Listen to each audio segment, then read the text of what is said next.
He's already murdered more Americans in the last weeks with his mass executions. Why not let him nuke some people before his last day? Okay, Jesus Christ.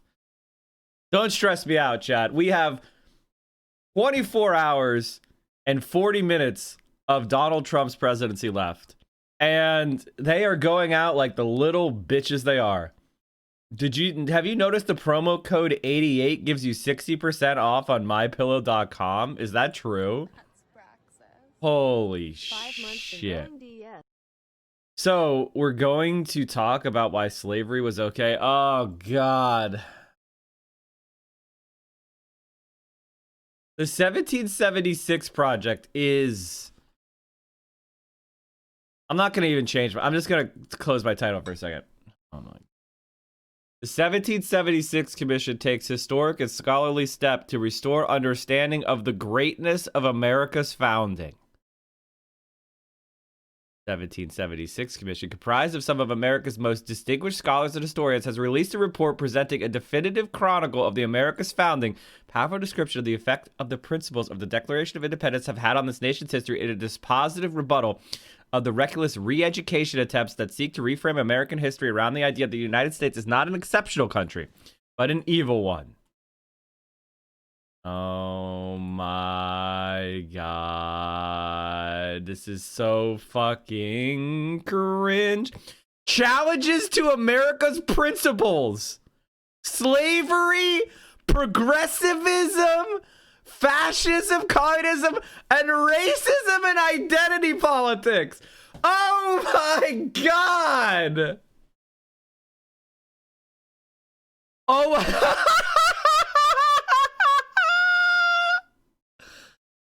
Oh my God, they have the gall, chat. They have the gall to use Martin Luther King Jr. Now, if you watched the stream yesterday, I really recommend you do.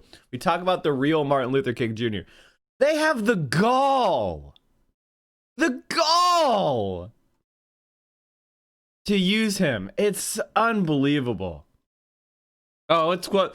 When the architects of our republic wrote the magnificent words of the Constitution, the Declaration of Independence, they were signing a promissory note to which every American was to fall heir. This note was a promise that all men, yes, black men as well as white men, will be guaranteed the unalienable rights to life, liberty, and... What's the next sentence in this quote? I think I actually know this quote.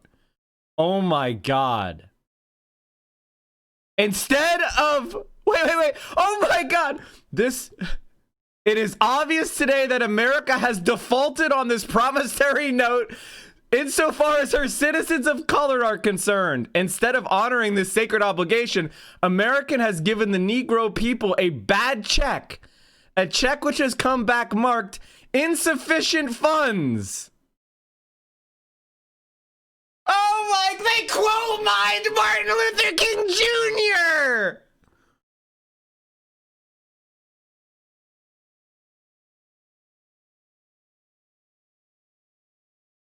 Conservatives are such scum. And if these are supposedly historians, right? So they're knowing liars. They're knowing liars. They quote mined him and they're knowing fucking liars. They took a quote. What is quote mining? Quote mining is when you take a quote and use it to assert the opposite of what the speaker was saying. Martin Luther King Jr. was saying, we are not living up to the promises of the Constitution and the Declaration of Independence. They're violating because black people are treated like second-class citizens. So the point of his quote was, Americans, rise up to your actual principles and give black people freedom. He wasn't saying, oh, the Constitution is great. He was saying, the Constitution sucks because it doesn't even provide the rights that it says it does. AKA, the Constitution is not good enough. Holy shit. They're using Frederick Douglass. Oh my God. They're using Frederick Douglass. That's it. That's it. That's it. We're playing it. We're fucking playing it. Frederick Douglass's 4th of July speech, read by James Earl Jones. Are you guys ready? They're using Frederick Douglass. This is what Frederick Douglass believed about America. Frederick Douglass, once a slave, became a brilliant and powerful leader of the anti-slavery movement. In 1852, he was asked to speak in celebration of the 4th of July. Fellow citizens, pardon me, and allow me to ask, why am I called upon to speak here today? What have I, or those I represent, to do with your national independence? Are the great principles of political freedom and of natural justice embodied in that Declaration of Independence extended to us? And am I, therefore, called upon to bring our humble offering to the national altar and to confess the benefits and express devout gratitude for the blessings resulting from your independence to us? I am not included within the pale of this glorious anniversary. Your high independence only reveals the immeasurable distance between us. The blessings in which you this day rejoice are not enjoyed in common. The rich inheritance of justice, liberty, prosperity, and independence bequeathed by your fathers is shared by you, not by me. The sunlight that brought life and healing to you has brought stripes and death to me. This 4th of July is yours, not mine. You may rejoice, I must mourn. To drag a man in fetters into the grand illuminated temple of liberty and call upon him to join you in joyous anthems were inhuman mockery and sacrilegious irony. Do you mean, citizens, to mock me by asking me to speak today? What, to the American slave, is your 4th of July? I answer, a day that reveals to him more than all other days of the year the gross injustice and cruelty to which he is a constant victim. To him, your celebration is a sham. Your boasted liberty, an unholy license. Your national greatness, swelling vanity.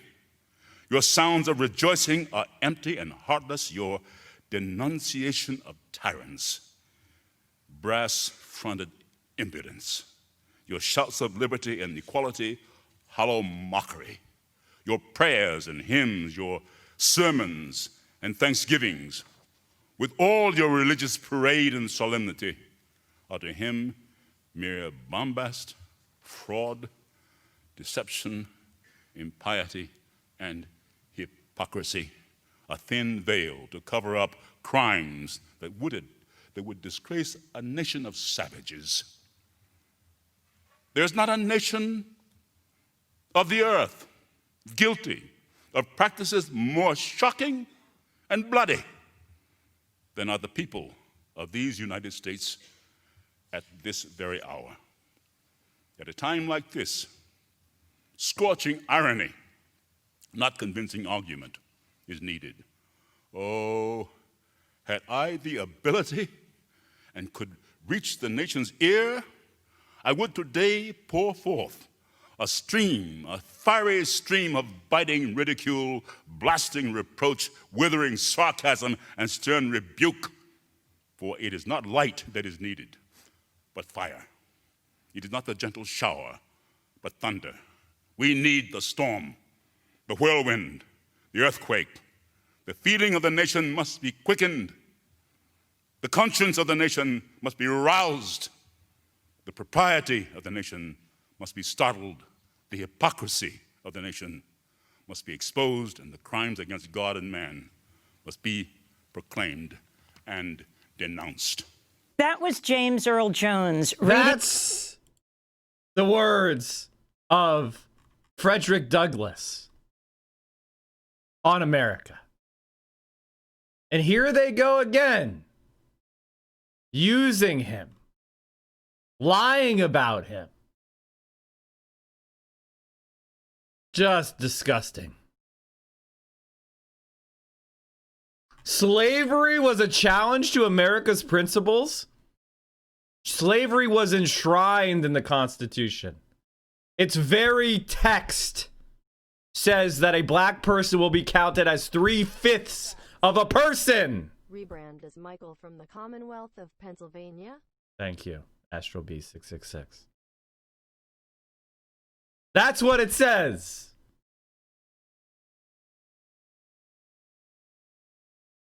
It wasn't until Abraham Lincoln passed the 13th Amendment that abolished slavery, months before his brains were scattered out by a traitor while he went to a play, that was even reformed. We needed the 14th and 15th Amendments as well. So slavery wasn't a challenge to the principles. It was a organizing principle. White supremacy was an organizing principle of America at its founding, period. Now, I don't say this to undermine your civic pride. I say this so you wake the fuck up and you recognize that change is needed for a more just world. This is not something to be defended. This is not something to be praised. It is something to have shame over and to move on from. To say, hey, we don't need to listen to what the founders said as if it's some sort of God-granted proclamation from on high. We look at it and we go, they got some things right. They got most things wrong. And we move on. So let's go beyond. Progressivism in the decades that followed the Civil War, in response to the Industrial Revolution, the expansion of urban society, many American elites adopted a series of ideas to address those changes called progressivism.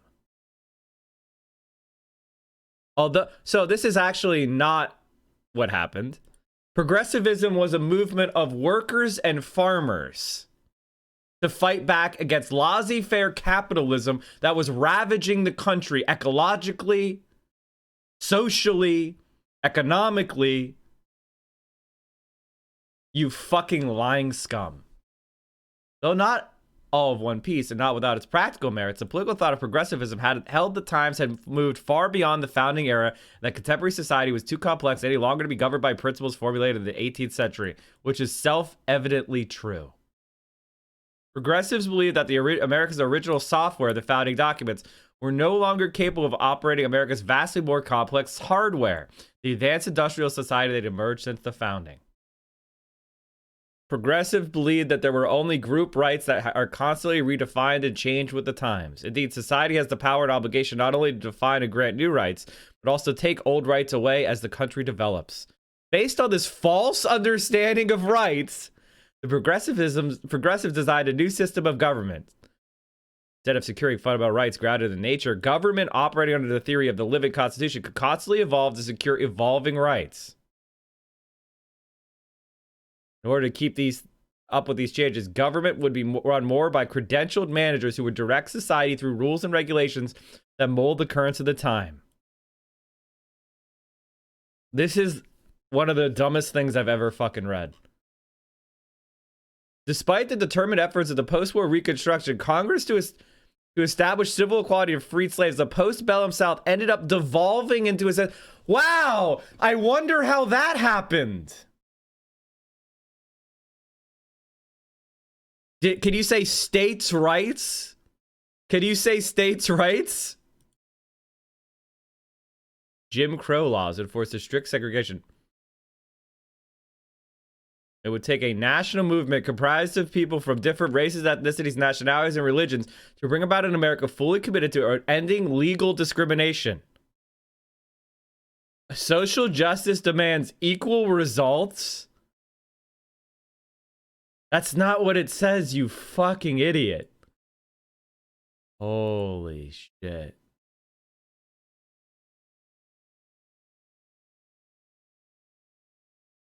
The thing about conservatives, I'm done reading this crap. We already proved they're fucking liars.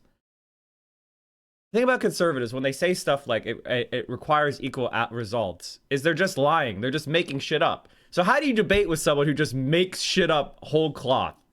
They already proved themselves to be credible, to be liars by quote mining Martin Luther King Jr. and lying about the beliefs of Frederick Douglass. And then they immediately say, well, progressives believe in equal outcome. What? Connor Hansocks. I can't believe that progressivism and social justice were equivocated with fascism. Unbelievable. The transphobes are out en masse because the new Assistant Secretary of Health being a trans woman. Yeah. Holy shit. Okay, let's continue celebrating the last day of the Trump presidency, please. All the right knows how to do is lie. God damn it, they're lying fuckers. Holy shit.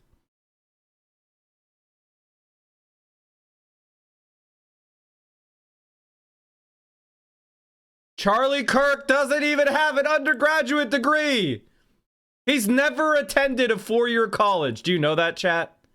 Charlie Kirk, Turning Points USA, whose main argument is that college is an indoctrination station for left-wingers, has never actually gone to a college classroom.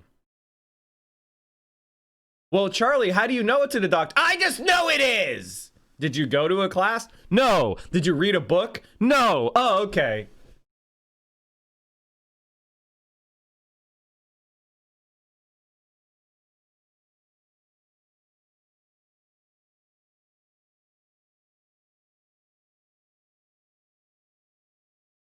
I have to say, Charlie Kirk is probably one of the most successful grifters that I've ever seen.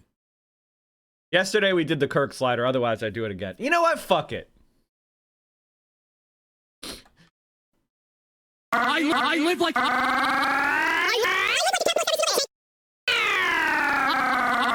I live like a capitalist every single day. Hey. We now have a YouTube channel! Exclamation point YouTube. Look how many new videos have been posted. 5 new videos. They're all between 8 and 25 minutes. Perfect videos. Get in there, like, comment, subscribe. Hit the YouTube subscription button. What are you doing?